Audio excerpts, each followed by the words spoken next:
Assalomu alaykum qadrli talabalar. Mavzumizni kelgan joyda davom ettiramiz.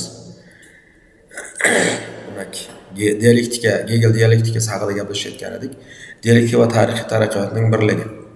Hegelga ko'ra, tarixdagi har bir bosqich dialektik jarayonning bir bo'lagi hisoblanadi. Har bir davlat mafkura yoki davr ruhining bir ifodasi hisoblanadi. Hamma narsa o'z vaqtida oqilona narsa esa haqiqatda mavjud deb aytadi. Dialektika faqat inkor emas, yuksalish hamdir deydi Hegel. Demak, Hegel fikricha dialektika rad etadi, lekin butunlay yo'q qilmaydi. Eski g'oyalarni yangi darajaga saqlab qoladi. Har bir bosqich oldingidan murakkabroq va boyroq bo'ladi. Bu inkorga inkor yoki bo'lmasa inkorni inkor degan prinsip. Har bir inkor oldingini inkoridir. O'zidan oldingini inkoridir deb aytiladi. Xo'sh, bu masalan tezis antitezis jadvali. Misol uchun, texnologiya hayotni yaxshilaydi. Bu tezis. Antitez, texnologiya insoniyat uchun xavf tug'diradi. Sintezis esa masalan, texnologiya hayotni yaxshilaydi, lekin uni ehtiyotkorlik bilan boshqarishsa ko'p foyda keltiradi deyish mumkin. Xo'sh, pozitivizm va ilmiy metodologiya. Auguste Comte, ijtimoiy fanlar asoschisi, mantiqiy pozitivizm nazariyasini tajribaga bog'lagan. Bu mantiqiy pozitivizm asoschisi Auguste Comte'ning fikrlari. Mantiqiy pozitivizm 20-asr boshlarida Avstriya va Germaniyada paydo bo'lgan falsafiy oqimdir. Uning asosiy maqsadi ilmiy bilimlarni faqat aniq tajriba va mantiqqa asoslangan faktlarga bog'lashdir. Bilim faqat tajriba orqali tasdiqlanadi degan fikr berilgan bo'lardi.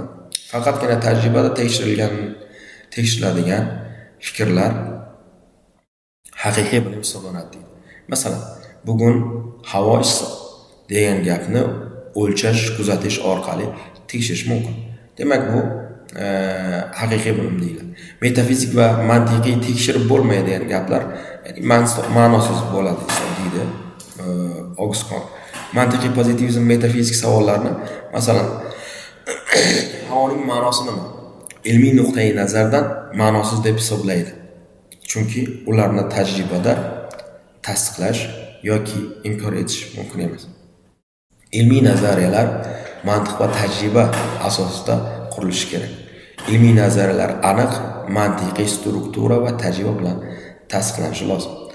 Tilni aniq ishlatish masalasi, ya'ni to'g'ri ishlatishni aytib o'tadi. Ilmiy fikrlar mantiqan ravshan va aniqlik bilan ifodalanishi kerak. Noaniq va tushunarsiz gaplar ilmiy bilim hisoblanmaydi.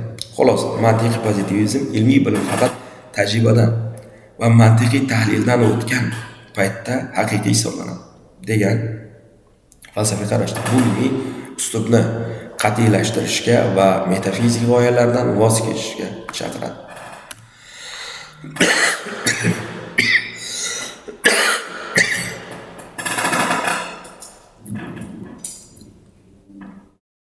Mantiqiy pozitivizmda nazariyani tajribadaga bog'lashadi. Misol uchun, mantiqiy pozitivizm nazariyani faqat tajribada orqali tekshiriladigan va tasdiqlanadigan bilim deb hisoblaydi. Unga ko'ra, ilmiy nazariyalar va da'volar faqat tajriba orqali tekshirilsa haqiqiy bilim bo'ladi. Misol uchun, suv 100 darajada qaynaydi degan gap tajribada tekshiriladi va tasdiqlanadi. Har qanday ilmiy nazariya tajriba va kuzatuvlar bilan mustahkamlanmasa, u faqat bo'sh g'oya, metafizik yoki ma'nosiz gap hisoblanadi. Ilmiy bilish bosqichlari.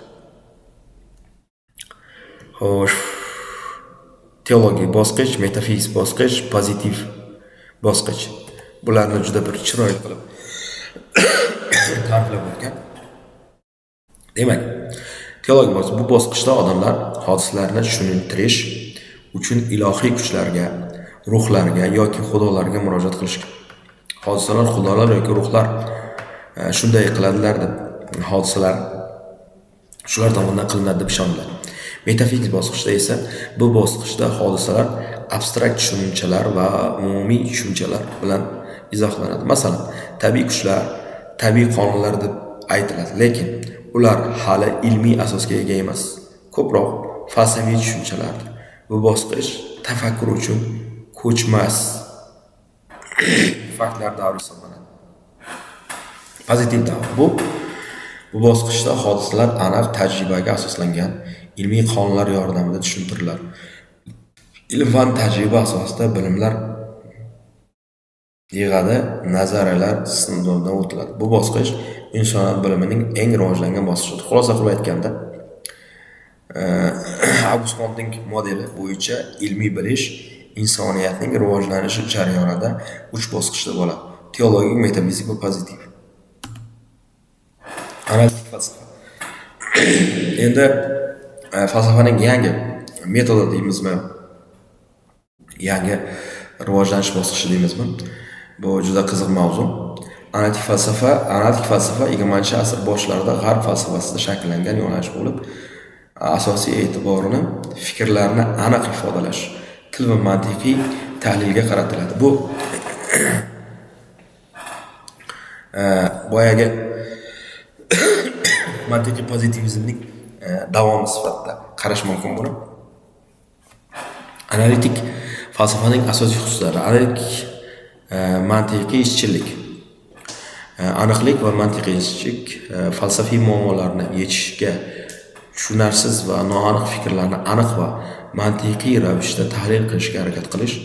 Til tahlili, til va uning mantiqiy tuzilishini o'rganib, til orqali ifodalangan fikrlarning ma'nosi aniqlanadi. Ko'pincha til bilan bog'liq tushunmovchiliklar falsafiy muammolarga olib kelishi ham mumkin. Empirizmga yaqinlik. Ko'plab analitik faylasuflar ilmiy metodologiya, ya'ni tajribaga asoslangan bilimni qadrlaydi. Metafizikadan voz kechish yoki uni cheklash. Metafizik savollar ko'pincha noaniq til ishlatilishidan kelib chiqadi. Shuning uchun uni aniq til bilan qayta ko'rib chiqish yoki rad etish taklif etiladi. Xulosa: analitik falsafa bu falsafiy muammolarni mantiqiy til va bilimlar nuqtai nazaridan tahlil qilib, ularni aniq, ravshan ifodalashga qaratilgan yo'nalishdir. Analitik falsafa va til. Analitik falsafa qachon paydo bo'lgani haqida gapirdik.